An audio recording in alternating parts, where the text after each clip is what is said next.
That cold feeling in an empty room, the sense that someone is watching when no one is there. Every culture across the world speaks of restless spirits. But here's what Krishna revealed in the Bhagavad Gita.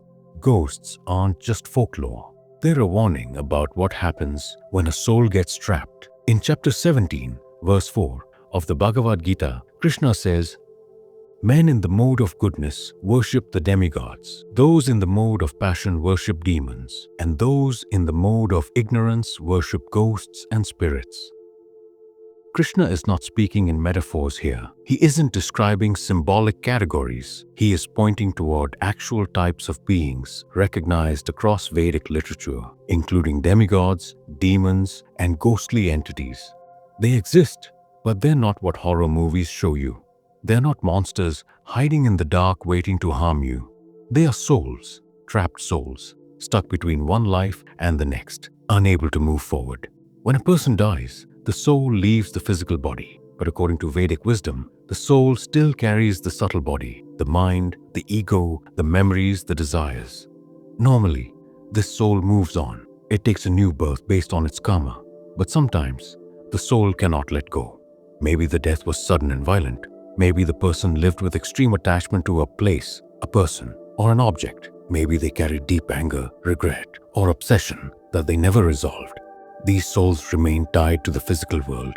They have no body to act through, yet they cannot leave. They become what the scriptures call pretas, ghostly beings caught in a painful, in-between state. They are not evil, they are suffering. But here's what most people don't understand about this process. In chapter 15, verse 10 of the Bhagavad Gita, Krishna reveals exactly what happens when the soul departs. The foolish cannot understand how a living entity can quit his body, nor can they understand what sort of body he enjoys under the spell of the modes of nature. But one whose eyes are trained in knowledge can see all this. Notice what Krishna is saying. Most people are completely blind to this transition.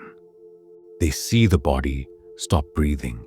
They see the chest stop rising, but they don't see the soul leaving. They don't see the subtle body still carrying consciousness, memories, desires, detaching and hovering.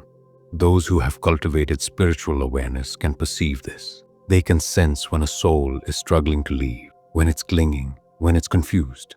This is why death rituals exist across cultures. Not superstition, but ancient knowledge about helping trapped souls move on. And this is exactly why some places feel heavy, some rooms feel cold, some locations carry a presence you can't explain, because a soul is still there, stuck, unable to move forward because it died in complete unconsciousness. In chapter 14, verse 15, Krishna explains what happens when someone dies in darkness.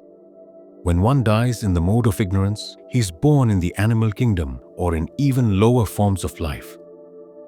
This verse shows how tamasic, ignorant consciousness leads a soul downward, and Vedic texts like the Garuda Purana add a deeper layer. They describe that dying in deep unconsciousness, heavy attachment, or confusion can temporarily delay the soul's onward journey, creating the ghostly state known as Preta Yoni. Ghostly existence is not a punishment from God. It's simply the result of an unprepared, unconscious death. But here's the part that truly terrifies once you understand it. During this wandering state, the soul still has all its desires, still has all its attachments, still has full consciousness and awareness. It wants to eat but has no mouth. It wants to touch but has no hands. It wants to speak but has no voice. It wants to sleep but has no bed. Imagine that suffering, full awareness of wanting but zero ability to fulfill. That's why ghosts are often reported near their favorite places, the home they loved, the restaurant they frequented, the person they couldn't let go of.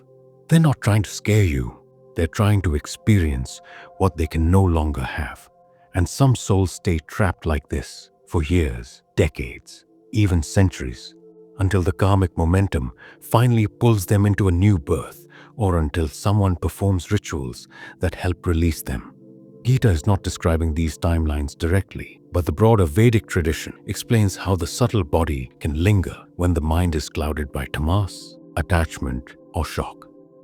This isn't mythology. This is what Krishna describes as the consequence of dying in ignorance and extreme attachment. So how do you make sure this doesn't happen to you? In chapter 8, verse 6, Krishna gives the answer.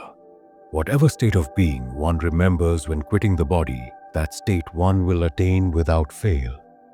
Krishna is revealing a law here, not a belief, not a philosophy, but a mechanism of consciousness.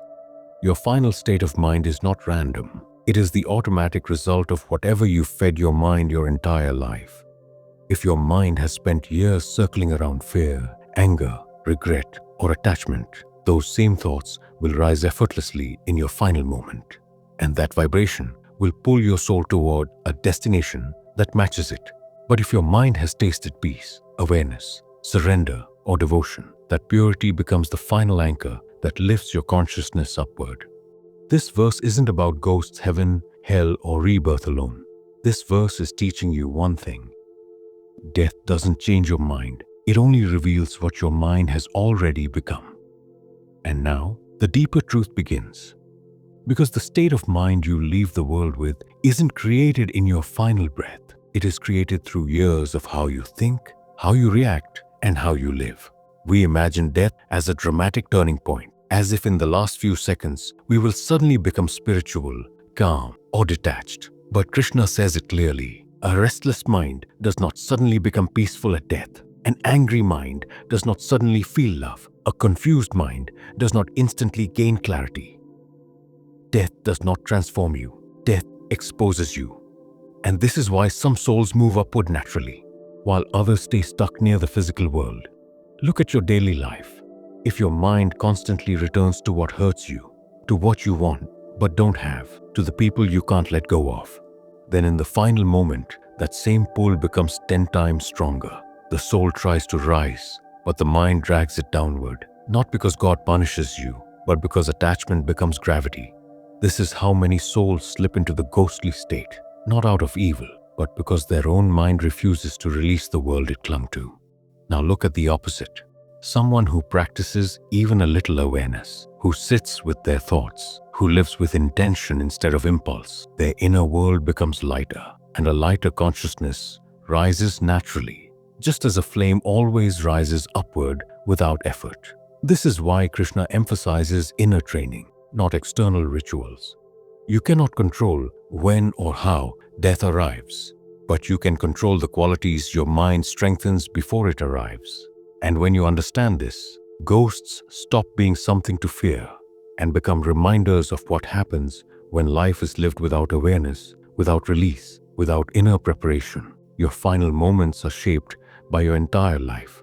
If you live in awareness, love, and surrender to the divine, your soul will move upward at death. It won't get stuck. It will find its way. But if you live in fear, hatred, obsession, and darkness, that energy stays with you, and it can trap you.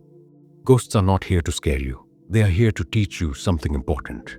Your soul's journey depends on how you live right now. So the real question is not whether ghosts are real. The real question is, are you living in a way that frees your soul, or are you creating chains that will hold you back?